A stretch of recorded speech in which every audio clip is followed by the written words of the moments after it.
विषय आपल्याला साधारणपणे सांगतो मी, कारण काल जे महत्त्वाचे 3 विषय मी ट्विट केले होते, आपल्या माध्यमातून लोकांसमोर आले, ते म्हणजे जी महाराष्ट्राची आपली इकॉनॉमिक पॉलिसी आहे त्याच्यावर मी ट्विट केलं होतं काल. आणि ते विषय आज आपण पाहतोय आपल्या माध्यमातून लोकांपर्यंत पोहोचलेले आहेत. आणि योगायोगाने आजच घटनाबाह्य सरकारने नीती आयोगबरोबर एक करार साईन केलेला आहे. आणि त्या करारामध्ये MMR रिजनला, म्हणजे मुंबई मेट्रोपॉलिटन रिजनला ग्लोबल इकॉनॉमिक हब कसं करता येईल असं त्याच्यावर खूप विचार केलेला आहे. आणि काही स्टॅटिस्टिक्स दिलेत, काही आकडे दिलेत त्याच्यात. आणि मग पुढच्या काही वर्षांमध्ये महाराष्ट्रात 1 ट्रिलियनची इकॉनॉमी आणि ग्लोबल इकॉनॉमिक हब वगैरे ह्या सगळ्या गोष्टीची धूळफेक आहे ह्या सरकारकडून, ते लोकांसमोर आणण्याचा प्रयत्न झालेला आहे. पहिला मुद्दा हा आहे की हे सगळं करायला आपल्याला 2.5 वर्ष का लागली, 2.25 वर्ष का लागली. आपलं जेव्हा हे डबल इंजिन, ट्रिपल इंजिन, जेवढे काही इंजिनचं सरकार आहे त्याच्यात हा नीती आयोगचा डबा लागायला साधारणपणे 2.25 वर्ष का लागली. दुसरी गोष्ट म्हणजे जर खरोखर मुंबईला असेल, महाराष्ट्राला असेल, तुम्हाला ग्लोबल इकॉनॉमिक हब बनवायचं असेल, तर जी मागणी आम्ही सतत करत आलेलो आहोत, जी काल पण मी ट्विटरच्या माध्यमातून, सोशल मीडियाच्या माध्यमातून मागणी केलेली आहे, ती म्हणजे मुंबईला असेल किंवा MMRमध्ये असेल, international financial services centre IFSC जे भाजपाने आमच्या मुंबईतून काढून नेलं गुजरातला गिफ्ट सिटी म्हणून, ते आम्हाला तुम्ही परत द्या. गिफ्ट सिटी गुजरातसाठी ठेवा आणि IFSC जे UPAच्या सरकारने आमच्या मुंबईत दिलं होतं, ती आमची जी मागणी आहे ती पूर्ण करा. आणि सर्वात पहिलं म्हणजे हेच इंटरनॅशनल फायनान्शियल सर्व्हिसेस सेंटर मुंबईला द्या, MMRमध्ये द्या. दुसरी गोष्ट म्हणजे आपण पाहतोय गेल्या काही दिवसांमध्ये आपल्याच माध्यमातून ह्या बातम्या आलेल्या आहेत, पण गेले 2 वर्ष हे रेड राज जे चालू आहे MPCBचं, महाराष्ट्र पोल्युशन कंट्रोल बोर्डचं, हे भयानक चालू आहे. आपल्याच माध्यमातून आणि मीडियाच्या माध्यमातून मी पाहिलं होतं MPCBचे जे चेअरमन आहेत ज्यांची नेमणूक खरं तर ती पण घटनाबाह्य, म्हणजे जसं मुख्यमंत्री घटनाबाह्य आहेत, ती देखील सगळे GR वगैरे बाजूला ठेवून, कायदा बाजूला ठेवून MPCBचे जे चेअरमन आहेत ते नेमले गेलेत. आणि ते नेमल्यानंतर खूप एका वेगळ्या थाटात पूर्ण PR मशिनरी वगैरे घेऊन गेले होते मर्सिडीज बेन्झवर धाड टाकायला. आपल्याला आठवत असेल, जर असं शर्ट बीट टाईट करून सगळीकडे फिरले, 2-4 स्टेटमेंट्स दिले की मर्सिडीज बेन्झ पर्यावरणाचा ऱ्हास करत आहे, महाराष्ट्रात सगळे जे एन्व्हायरमेंटल नॉर्म्स आहेत ते व्हायोलेट करत आहे. आणि संध्याकाळपर्यंत जे काही ह्या MPCBच्या चेअरमनकडून किंवा MPCBकडून स्टेटमेंट केले होते ते सगळे मागे घ्यायला लागले आणि ट्विट देखील डिलीट करायला लागलं. आता मुद्दा हा येतो ह्याच्यात की जर तुम्हाला खरोखर महाराष्ट्राला जागतिक आर्थिक केंद्र बनवायचं असेल, तर ह्या इंडस्ट्रीजमध्ये तुम्ही जे हे रेड राज सुरू केलेलं आहे, नोटीस राज सुरू केलेलं आहे, गेल्या 2 वर्षात आम्ही पाहतोय अनेक इंडस्ट्रीजना क्लोजर दिली जाते. मग कोणाला तरी भेटलं, मुख्यमंत्र्यांच्या कोणाला तरी भेटलं की मग ते क्लोजर नोटीस मागे घेतली जाते. हे नेमकं कशामुळे होतंय ते बघणं गरजेचं. आणि ह्या नोटिसामधून खरोखर काही पर्यावरणासाठी चांगलं होतंय की ह्या गद्दारांसाठी काही चांगलं होतंय हे विचारणं गरजेचं. MPCBने देखील उत्तर दिलं पाहिजे, कारण मी 10 दिवसापूर्वी MPCBला एक पत्र लिहिलेलं आहे आणि मागितलेत, काही माहिती मागितली. खरोखर जर मर्सिडीज बेन्झ पर्यावरणाचा ऱ्हास करत असेल, पर्यावरण खराब करत असेल, तर मग काय नक्की तिथे त्यांनी केले असे व्हायोलेशन केलेत की आपण तिथे गेला होता. दुसरी गोष्ट म्हणजे आपली जी व्हिजिट होती ही कर्टसी व्हिजिट होती की धाड होती. तिसरी गोष्ट म्हणजे आपण काय पेनल्टी लावलेली आहे मर्सिडीज बेन्झवर, कारण त्यांनी तर स्पष्टपणे सांगितलेलं आहे की आम्ही काही चूक केली नाही आहे आणि आम्ही तुमच्या दबावाला बळी पडणार नाही. घडतं असं की अशी जेव्हा एखादी रेड होते किंवा असं जेव्हा एखादं वातावरण होतं, इंडस्ट्रीचं सेंटिमेंट आपण सगळे सर्वे करत असता, राजकीय सर्वे करत असता. मी आपल्याला विनंती करेन की इंडस्ट्रीचं सेंटिमेंट घ्या, कारण आज इंडस्ट्रीचं सेंटिमेंट एवढं तळागाळाला गेलेलं आहे की हे नोटिसा कधी देतात, क्लोजर कधी देतात, मग भेटलं की काहीतरी मागतात.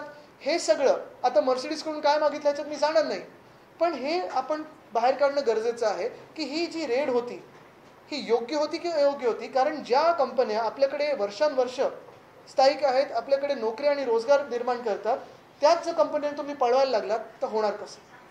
तिसरा मुद्दा हाच येतो की हे सगळं एका बाजूला होत असताना, जसं मी सांगितलं गिफ्ट सिटीची आमची मागणी आहे, दुसरी मागणी हीच आहे की ही MPCBची जी धाड होती त्याच्यावर स्पष्टीकरण स्वतः MPCBच्या चेअरमननी प्रेस कॉन्फरन्स घेऊन द्यावं. तसंच तिसरी गोष्ट म्हणजे जे मुंबईतून निवडून आलेले खासदार आहेत, पियुष गोयल साहेब, त्यांनी इथे ग्लोबल फिनटेक फेस्टला जे BKCत होतं तिथे जाऊन पूर्ण 27 मिनिटाच्या भाषणामध्ये गिफ्ट सिटीबद्दल कौतुक केलंय, पण महाराष्ट्राबद्दल कौतुक केलंच नाहीये. म्हणजे तुम्ही भाजप म्हणून आमच्या जखमीवर मीठ चोळत आहात का? ज्या BKC मधून तुम्ही गिफ्ट सिटी चोरलं आणि गुजरातला नेलं, तिथेच येऊन बरोबर BKC मध्येच येऊन मुंबईतच येऊन तुम्ही गिफ्ट सिटी बद्दल परत एकदा प्रमोशन करता, पण मुंबईबद्दल बोलत नाही, महाराष्ट्राबद्दल बोलत नाही. एवढा महाराष्ट्र द्वेष भाजपमध्ये काय? मी मिंदेंना दोष देणार नाही, कारण ह्यांना काही ह्या गोष्टी जमतच नाही, त्यांच्या पुढे आहेत ते सगळ्या. कारण त्यांना एवढंच जमतं की पक्ष कसे फोडायचे, पैशाचं वाटप कसं करायचं, 50 खोके एकदम ओके, एवढंच जमतं. कारभाराचं आपल्याला माहिती आहे पूर्ण वाटोळं झालंय. त्यांना ते काही जमत नाही, नुसतं पक्ष फोडायचे कसे आणि हे बाकीचं चालवायचं कसं तेवढं जमतं. म्हणून मिंदेंचा दोष नाहीये, पण भाजप एवढे महाराष्ट्र द्वेष्टे का आहेत हा प्रश्न येतो. आणि म्हणून पुन्हा एकदा मी आपल्याला ह्याच मुख्य प्रश्नावर केंद्रित करेन की आज जे काही धूळफेक करण्याचा प्रयत्न केलाय, जागतिक आर्थिक केंद्र मुंबईला बनवायचं किंवा MMRला बनवायचं आहे, ह्या 3 गोष्टींवर जोपर्यंत स्पष्टीकरण येत नाही तोपर्यंत इंडस्ट्रीमध्ये सेंटिमेंट एवढं भयानक आहे. आणि साहजिक आहे की जेव्हा इंडस्ट्री सेंटिमेंट खराब असतं तेव्हा कुठची इंडस्ट्री महाराष्ट्रात येणार नाही. आज आपण पाहतोय जे तरुण तरुणी रस्त्यावर आहेत, आंदोलन करायला लागतात, ते फक्त बेरोजगारीच्या विरोधात करायला लागतं. मग ते स्पर्धा परीक्षा असो किंवा MIDC मध्ये नोकऱ्या पाहिजेत म्हणून असो. पण हे वातावरण जर असंच राहिलं तर महाराष्ट्रात आपण पाहतोय सगळ्यांनाच रस्त्यावर उतरायला लागेल. आणि म्हणून कुठे ना कुठेतरी हा बदल घडवायलाच लागेल. MPCB कडून स्पष्टीकरण अपेक्षित आहे. दुसरी गोष्ट म्हणजे पियुष गोयल साहेबांकडून माफी अपेक्षित आहे मुंबईची. आणि तिसरी गोष्ट म्हणजे मुंबईला केंद्र सरकारकडून, भाजप प्रणित केंद्र सरकारकडून गिफ्ट सिटी अपेक्षित आहे. आता असा घ्यायचा का की अशा पद्धतीने नोटिसाकडून एक प्रकारचं ब्लॅकमेलिंग केलं जातं कंपन्यांना? आता आपण पहा, नोटिसांची क्रोनॉलॉजी समजून घ्या. जेव्हा नोटीस मारली गेली तेव्हा पहिली नोटीस गेली होती का मर्सिडीज बेंझला? मर्सिडीज बेंझ बोलतं नाही. दुसरी गोष्ट म्हणजे मग ती ट्विट किंवा सोशल मीडियाचे जे पोस्ट होते, जर खरोखर काही त्या कंपनीचं चुकत असेल तर MPCBने डिलीट का केलं? आणि त्या कंपनीने देखील ठामपणे सांगितलं की आम्ही काही चूक केली नाही. ह्याच्यात नुसतं इंडस्ट्रीचा इश्यू येत नाही, त्यांची जी होम कंट्री आहे जर्मनीची, त्यांच्यावर डिप्लोमॅटिक इश्यू पण येतो. आणि मग आपण जगभरात जेव्हा जातो आणि सांगतो की आमच्याकडे या, हे जातच नाहीत. आत्ता डॅव्होसचा दौऱ्याचा आज त्यांना पोस्ट फॅक्टो क्लिअरन्स दिलाय. म्हणजे आपण विचार करा, डॅव्होसमध्ये हे गेले होते कधी जानेवारीमध्ये 40 कोटी उडवायला. आज त्यांना ते रिपोर्ट त्यांनी सबमिट केलं 8 महिन्यानंतर, 9 महिन्यानंतर. तर हे सगळं चित्र हे आपल्या डोळ्यासमोर आहे. एक एक करतो. देवेंद्र फडणवीस असतील या एकनाथ शिंदे यांनी सांगितलं की देशामध्ये मोठ्या प्रमाणामध्ये महाराष्ट्रात गुंतवणूक. नाही, मिंदेंना ते कळत नाही, ते जाऊ द्या. फडणवीस साहेब जे सांगतात ते खूप असं शुगर कोटिंग करून सांगतात. त्यांनी सांगितलं FDI. आता ही FDI डायरेक्ट आहे की इनडायरेक्ट आहे? ते कुठच्या तरी कंपनीमध्ये पण येऊ शकतं किंवा राज्यात येऊ शकतं. ह्या FDIचा महाराष्ट्रात जॉब कन्व्हर्जन किती होणार आहे हे त्यांनी सांगावं. बघा, FDI येणं ही एक गोष्ट असते, पण त्याच्यातून नोकऱ्या किती मिळतात? बरं, ते कसं असतं की तुमच्या कंपनीमध्ये इन्व्हेस्टमेंट येऊ शकते, पण त्याचा महाराष्ट्राला उपयोग आहे का ते दाखवणं गरजेचं आहे. FDI आलीच पाहिजे, पण FDI सोबत जॉब्स किती येतात? डेटा सेंटर पण FDI असू शकतं, पण जॉब्स किती निर्माण करतात? उदय सामंत देखील वारंवार सांगतात की आम्ही मोठ्या प्रमाणामध्ये नोकऱ्या देखील उपलब्ध केलेल्या आहेत. कुठच्या पक्षातून सांगतात ते? ज्या पक्षात जाणार आहेत, ज्या पक्षात होते, ज्या पक्षात आहेत, कुठच्या पक्षातून? आणि खरोखर त्यांचा होल्ड MIDC वर आहे का? म्हणजे MIDC वर त्यांचा होल्ड नाही असं म्हणायचं नाही. आता ते डांबर कंपन्यांना विचार, आम्हाला कसं माहिती? जिस तरीके से आप कर रहे हैं MP Maharashtra pollution control board को, ये आपके तीनों क्या है? मैं तीनों मुद्दे हिंदी में दोहराता हूँ.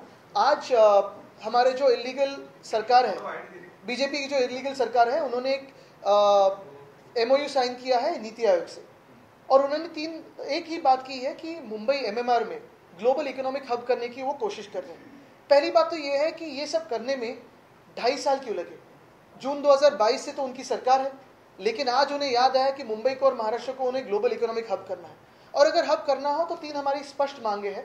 पहली मांग ये है कि जैसे गुजरात को गिफ्ट सिटी दिया गया है, बल्कि हमसे चुराया गया है, जो international financial services centre Mumbai में आने वाला था, प्रस्तावित था हमारे BKC में, यहाँ से लेके चुराया गया गुजरात को. गुजरात का गुजरात में रखिए, लेकिन हमें मुंबई में भी एक और इंटरनेशनल फाइनेंशियल सर्विस सेंटर दीजिए. ये हमारी पहली मांग है. हम करते आए हैं और करते रहेंगे. जब हमारी सरकार केंद्र में बनेगी तो हम बिल्कुल करेंगे. दूसरी मांग ये है कि पिछले 2 सालों में MPCB का रेड राज बहुत चला है. क्लोजर की नोटिस देते हैं, फिर मिलने को बुलाते हैं, क्या होता है पता नहीं, कितने खोखे देते हैं, कितने धोखे लेते हैं, लेकिन वो फिर क्लोजर नोटिस पीछे आती है, ऐसे मैंने सुना है. ये जो मर्सिडीज बेंज पे पिछले महीने में एक रेड हुई थी, ये रेड थी या कर्टेसी विजिट थी? इस पे MPCB के जो चेयरमैन है वो बात स्पष्ट करे। दूसरी उसमें यही बात आती है कि अगर कुछ गलत हो तो क्या पेनल्टी लगाई है मर्सिडीज बेंज पे, और गलत ना हो तो नोटिस क्यों नहीं दी गई थी, ये भी बात करे। और तीसरी बात यही है, जो पीयूष गोयल साहब जो हमारे मुंबई से चुन के गए हैं, सांसद बन के गए हैं, वो मुंबई में आते हैं मंत्री बनने के तौर पे, और फिर ग्लोबल फिनटेक फेस्ट में गिफ्ट सिटी की बात करते हैं लेकिन मुंबई की बात नहीं करते। तो वो पहले तो महाराष्ट्र की माफी मांगे। दूसरी बात यही है कि गिफ्ट सिटी जैसे international financial services centre Mumbai को भी मिलना चाहिए। और तीसरी बात यही है कि एमपीसीबी जो अभी तक क्लोजर नोटिस देते आई है पिछले 2 सालों में, क्यों दिए हैं और क्यों उठाई है क्लोजर नोटिस, क्यों विड्रॉ की है, इसका कारण जारी करें।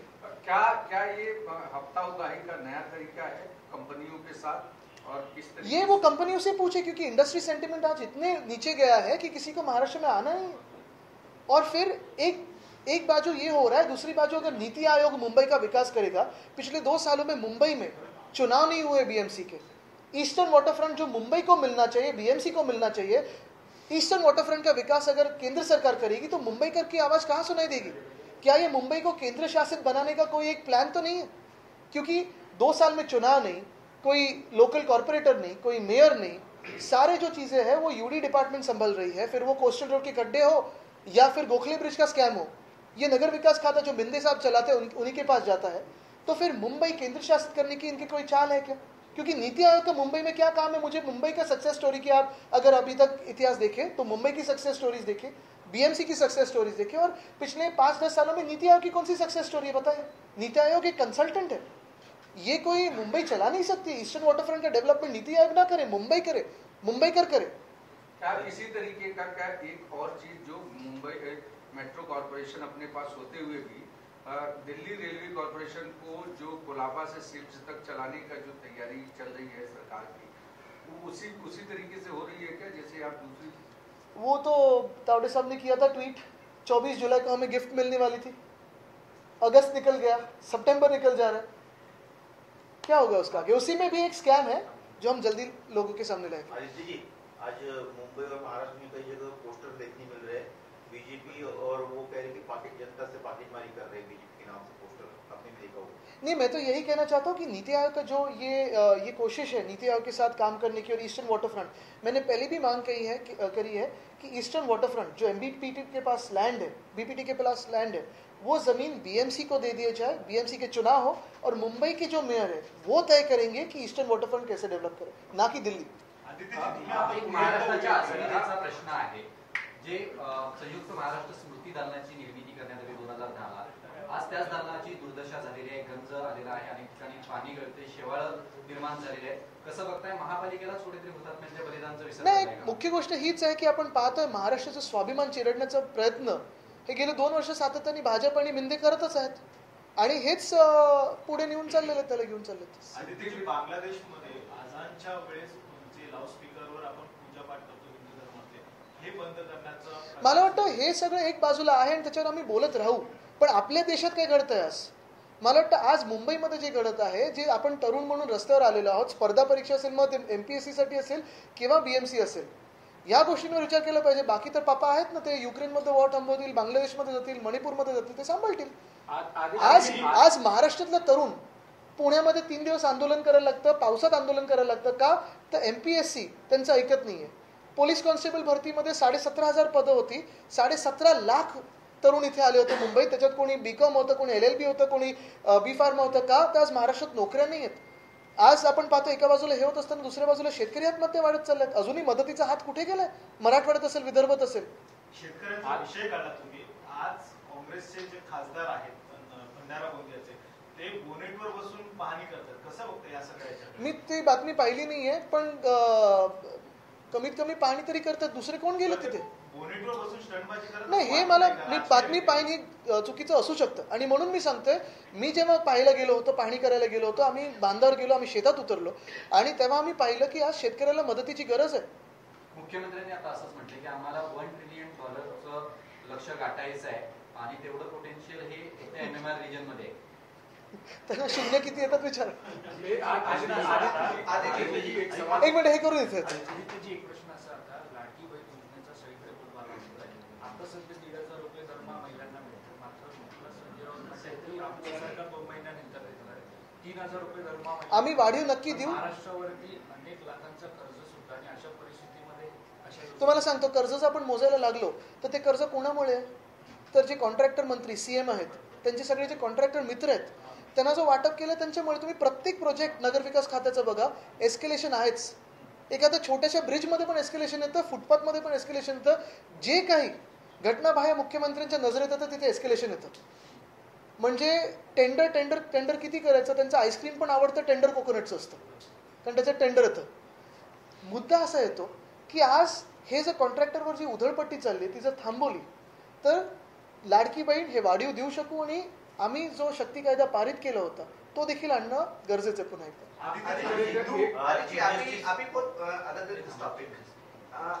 Other than this topic, I don't think there is anything important as of today for Maharashtra because the biggest topic in Maharashtra is jobs. अभी बहुत ज्यादा कंट्रोवर्सी चल रही है. पीएम मोदी जी सीजीआई के घर पर दलित शादी करते हैं, उसको लेकर अब बहुत ज्यादा कंट्रोवर्सी चल रही है. आपका क्या है? इस पे आज मैं बयान नहीं दूंगा, कल परसों में बात करेंगे जब मिलते रहेंगे. क्योंकि आज किसी कंट्रोवर्सी पे बात करूं तो ये जो धूल फेंकने की कोशिश हो रही है राज्य सरकार से जो इलीगल है ग्लोबल इकोनॉमिक हब के बारे में, वो साइड में रह जाएगी. तो मैं आपसे विनती करूंगा कि आज इसी पे बात करें. जा रहा है कि औरंगजेब के जो फैन क्लब मेंबर हैं वो इस टॉपिक का अननेसेसरी इशू बना रहे हैं. करने दो उनको. आदित्य जी ग्लोबल इकोनॉमिक की बात कर रहे हैं. दो आज प्रमुख चीजें हुई. एक सिद्धिविनायक के बगल में एक बहुत बड़ा गड्ढा हो गया अचानक, वहाँ काफी ज्यादा ट्रैफिक के अलावा तमाम सारी दिक्कतें. एक हम क्या बेसिक इंफ्रास्ट्रक्चर नहीं सुधार पा रहे क्या? दूसरा एक टप्पे पर जिस तरीके से कोस्टल रोड खोला जा रहा है तो कॉस्ट एस्केलेशन का मामला यहाँ पर है क्या? बिल्कुल. आपने बहुत अच्छा सवाल पूछा क्योंकि ये ग्लोबल इकोनॉमिक हब में इंफ्रास्ट्रक्चर भी बहुत ज़रूरी होता है. अगर बात करें प्रभावित देवी की गड्ढे की, जो मुझे जानकारी आ रही है वो यही है कि वो किसी प्राइवेट बिल्डर ने स्टॉर्म वाटर ड्रेन डाली थी वहाँ बिना बीएमसी के परमिशन के. क्या उसको अरेस्ट हो चुकी है? कोस्टल रोड की अगर बात करें तो कोस्टल रोड अगर हमारी सरकार होती तो दिसंबर 2023 में पूरा हो जाता, अलॉन्ग विद बाइसिकल ट्रैक, अलॉन्ग विद वॉकिंग पाथवे, अलॉन्ग विद 96 हेक्टेयर्स ऑफ ग्रीन स्पेस. आज कोस्टल रोड पे इन्हें होर्डिंग लगाने हैं, उसकी जल्दी है लेकिन रास्ते पूरे करने की उनको ज़रूरत नहीं समझते. वो आधा किलोमीटर 1 किलोमीटर जाते हैं, फिर गेम चेंजर उसी पे चिल्लाते रहते हैं. लेकिन जैसे ही कोस्टल रोड पे गड्ढे हो रहे हैं, गडकरी साहब से भी पूछे कि क्या मुंबई गोवा हाईवे, क्या मुंबई नासिक हाईवे, मुंबई अहमदाबाद हाईवे, अगर स्थिति देखें तो क्या महाराष्ट्र ऐसे भयानक रास्तों के साथ ग्लोबल इकोनॉमिक हब बन सकता है? एक मिनिट. आज देवेंद्र फडणवीसांनी कोस्टल रोडच्या बाबतीत असं म्हटलंय की तुमच्यामुळे, तुमच्या सरकारमुळे कोस्टल रोडचं काम ठप्प झालं होतं आणि उशीर झाला.